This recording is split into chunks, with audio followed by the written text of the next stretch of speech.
This isn't the beach, this is a bathtub. Thank you to Rethus for that catchphrase submission, and we're back today with a guide on how to overcome each of the bosses in Vermintide 2. So let's get straight to it and start with Burble Spew in the Hellscourge map.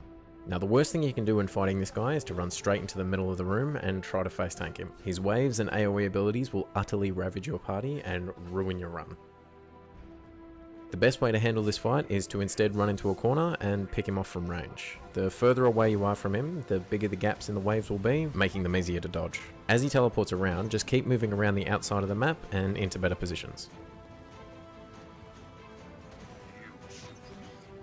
When he eventually teleports to the upper level, he will summon a horde with him as well. It's important that the melee characters take care of the horde, which will allow the range characters to continue pelting him. During this phase, he'll also shoot out little black clouds that will hunt down players and blow up. As a ranged player, you can shoot these mid-flight to stop them from hurting your teammates. The same isn't true, however, for the slime waves, so don't try shooting them. When Burble eventually returns to the arena, do not rush him. He'll tap his staff 2 times on the ground before spawning a huge Blightstorm. This will sweep your team away. Hug the outside walls and wait for your opportunity to shoot. Once you know his mechanics and phases, it's not uncommon to see him die before he even spawns the Blightstorm, as your ranged DPS can kill him while he's spawning the horde. This guy is one of the roughest bosses for new players, but with a little practice he quickly becomes one of the easiest.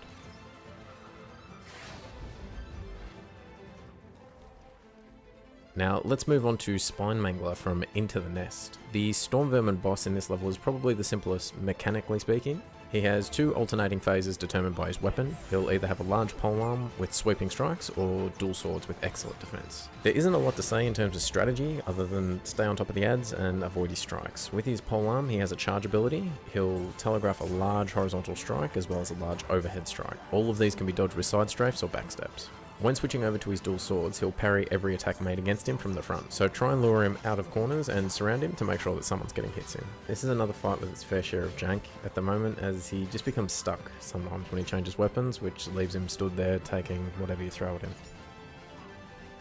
Moving on to Rib Spreader from the War Camp. This was the first boss that we got to see during the beta testing. His mechanics are simple, yet effective. His fully armoured body makes it difficult to put hurt on him from range without landing headshots or using potions, and his shockwave and melee skills repel all melee attackers. Similar to Spine Mangler, Rib Spreader will charge at different players, but again it's pretty easily dodged, and the same applies to his axe throw. This follows the same sort of pattern of stay on top of the ads and avoid his abilities, and just try and get as much damage on him as early as possible. If you're struggling to get damage on him, bombs and a Kruber charge are an excellent way of creating an opening for your melee characters to get in there and start putting some hurt down. And finally, onto the Skittergate. Oh boy.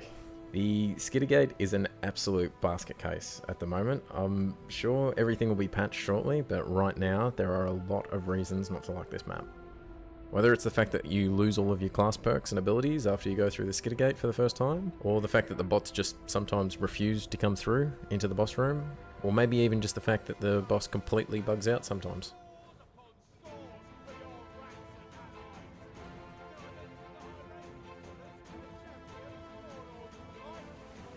As if that weren't enough, there are also exploitable bugs on this map which make the fight completely irrelevant. When you do get to experience the fight as it's intended, however, Rasnet will go through 3 phases. The first phase will be on the Stormfiend, and then eventually he'll jump off the Stormfiend, and then his final phase will be when the Stormfiend's eventually dead.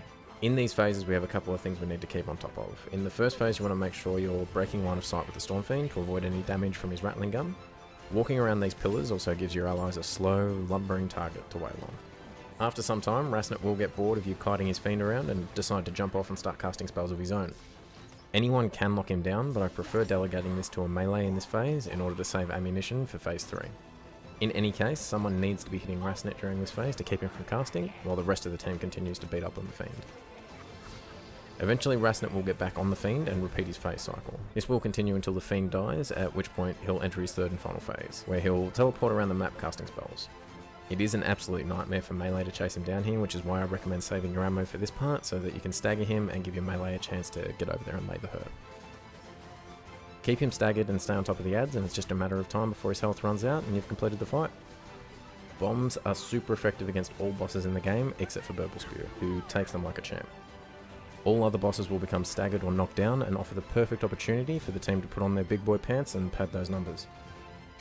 Well, I hope this information was handy in helping you overcome the bosses in Vermintide 2. If there's anything else you're struggling with, feel free to let me know down in the comments below. In the meantime, thank you for watching. Big kisses to the thumbs uppers and sub squad. Huge thank you to all the Patreon supporters, and as always, keep it saucy.